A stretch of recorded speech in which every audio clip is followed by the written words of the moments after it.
ഒരിക്കൽ മരുത്തൻ എന്ന രാജാവ് വനത്തിൽ മഹേശ്വര സത്രം ദീക്ഷിച്ചുകൊണ്ടിരുന്നു. ഹവിർഭാഗം സ്വീകരിക്കുന്നതിനു വേണ്ടി ഇന്ദ്രാദി ദേവകളെല്ലാം ആശ്രമത്തിൽ വന്നു.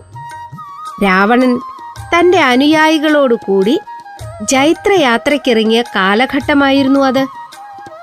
ദേവന്മാർ മരുത്തന്റെ ആശ്രമത്തിൽ വന്നിരിക്കുന്ന വിവരമറിഞ്ഞ് രാവണനും അനുയായികളും അവിടെ വന്നു ചേർന്നു.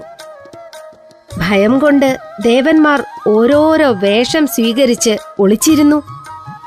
ഇന്ദ്രൻ മയിലും, യമൻ കാക്കയും, കുബേരൻ ഓന്തും, വരുണൻ അരയന്നവുമായി രക്ഷപ്പെട്ടു.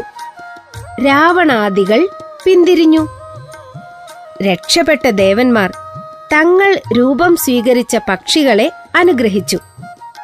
ഇന്ദ്രൻ മയിലിന്റെ നീല നിറത്തിലുള്ള പീലികളിൽ സങ്കലിത വർണ്ണങ്ങളും തന്റെ കണ്ണുകൾ പോലുള്ള കണ്ണുകളും രൂപപ്പെടുത്തി.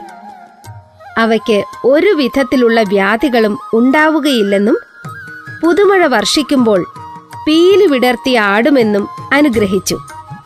യമൻ കാക്കകളോട് മനുഷ്യർ പിതൃകർമ്മം നടത്തുമ്പോൾ ബലിപിണ്ഡം നിങ്ങൾക്ക് തരും എന്ന് പറഞ്ഞ് അനുഗ്രഹിച്ചു. കുബേരൻ ഓന്തിന് ഇഷ്ടം പോലെ നിറം മാറ്റാനും കവിൾത്തടങ്ങളിൽ സ്വർണവർണ്ണമായി കാണികൾക്ക് അനുഭവപ്പെടുവാനും അനുഗ്രഹിച്ചു.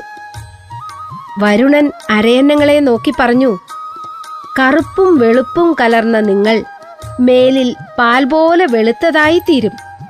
അങ്ങനെ അരയന്നങ്ങൾ നല്ല വെള്ള നിറമുള്ളവയായി തീർന്നു.